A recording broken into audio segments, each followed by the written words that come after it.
উস্তে খাতি নাকি তিতে লাগে মেলা মাইসে তো উস্তে জল মতো সহি দেখতে পারে না খাতি পারে না এরমভাবে রান্ধে খায় দেখবেন একটুও তিতে লাগবে না এত মজা লাগবে মাছ গোষ্ঠী উস্তে নিয়ে জাফাজাফি করবেন। Flashback. আসসালামু আলাইকুম বাটি গুন্ডি আপনারা ওগুলি কেমন আছেন আশা করি জেলা বেলে আছেন আমি আছি মেহেতের বেলে ঠেলা নিয়ে আসে আপনাকে জানি উস্তের একখান রেসিপি তা উস্তে নিয়ে নিছি উস্তের এখন কি করতে হবে জানেন ভিতরের বিসিটারে কিন্তু ফেলাই দেন বিসিটা রাখবেন না তারপর চিকন ফাইল করে কাটে নিতে হবে এই হচ্ছে আপনাকে কাজ বুঝছেন নাকি ইচ্ছে করলে আপনারা এটা আরও বড় রাখতে পারেন কিন্তু চিকন করলে একটু বেশি ভালো হবে কারণ বাঁচতে বেশি সুবিধা হবে। তো কাটিং কুটিং ফিটিং হয়ে গেছে এখন আমি দুইটি ভালো করে পরিষ্কার করে নিয়ে চলে যাবে কড়াইতে আর এদিক ওদিক তাকাবে না কড়াইতে পরিমাণ মতো সরষের তেল দিয়ে দিলাম দিয়ে দেবো গোটা কাইলে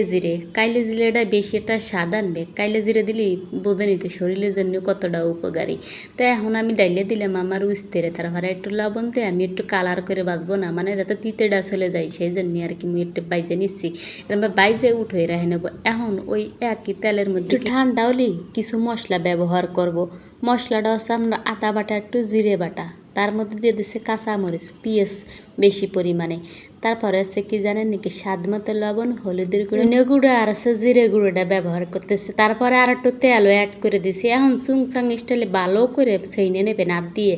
যত ভালো স্বাদমেন তত ভালো একটা স্বাদ আসবে পরে মাছটা কিন্তু বাঁচবেন না কাঁচা মাছ দেবেন যে কোনো মাছই কিন্তু ব্যবহার করতে পারেন মাছের লগে মশলাগুলো ভালো করে মাহাই নেবেন এরপরে আলতো জালে ভালো করে বাইজে নেবেন মানে যত সময় কাঁচা গন্ধ আসবে অত সময় করে বাজবেন সুন্দর একটা গ্রাম যখন বাইরাবেন মশলাটা যখন বাজায় যাবে মাছটা ওটা সেদ্ধ হইবেন তখন মনে করেন কি যে আপনি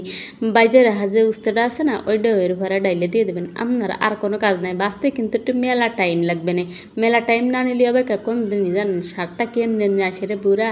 যাক আমার বাজা হয়ে গেছে এখন আমি ডাইলে দিয়ে দিচ্ছি আমার উস্তেরে বাজা যা উস্তে ছিল না সেই ডাইলে দিয়ে 1 মিনিট একটু রান্না করে নিচ্ছি আর রান্না করে নিতে হবে 1 মিনিটের বেশি না কারণ মশলা যে কড়া ভাজা দিছে আর কিছু করা লাগবে না বুড়া এরম একদিন রাইন্দে খাই দেখা ভালো না লাগলে আমার পিছে ধরে ফিটে যাবে। এখন কথা আছে পরিমাণ মতো আটার মৌ দিয়ে পরে জ্বালাবো একেবারে ধীরে ধীরে জ্বালাবো সবই তো গলাই বলছেন খালি মাছটা গলার অপেক্ষায় থাকতে হবে কারণ আমি উস্তেটার বাইজে নিছি না সেই কারণে একটা স্বাদ আসবে না বু তুমি জানো না কি একটা মজার জিনিস উস্তে বলে তিতে লেগে উস্তে জল খাতে পারে না মাইসে খালি উস্তে বাইজেই খাই এরম একদিন খাবা বু আমার কথা মনে আসবা কিন্তু জালের পরিমাণটা একটু বেশি দিবা নাই তিতে বেশি লাগবে জালেই কিন্তু তিতে খাই যাইবো তোমরা তো তা জানো না। এখন আমি গরম ভাতের সাথে নিয়ে নিচ্ছি কি যে ভালো লাগে বেশি মজা লাগে জলটা রে জলমের স্বাদ আর উস্তে আমার অনেক পছন্দ তো উস্তের পরিমাণটা একটু বেশি নিলাম এবার তিতে জিনিস একটু বেশি ভালোই খাইতে পারি বেশি মজা লাগে কি সুন্দর আমার উস্তেটা গইলে নেতা ফেতায় গেছে একেবারে জম্মে সুন্দর দেখা যাচ্ছে গিরান যা আসতেছে কি করবে টিফি পর আগে খাইয়ে নি এক নেলা গালায় দিলে যা কিরম ঠেকতেছে রে মন চাচ্ছে না যা আর কিছু খায় আশেপাশে যা আছে তা দেওয়ার দরকার না আগে ইয়ে নিয়ে খাইয়ে নি এক মুঠ খাবেন পেটে তৃপ্তি মিটেই খাবেন কতদিন যে খান না এ খাইয়ে তৃপ্তি মিটেন।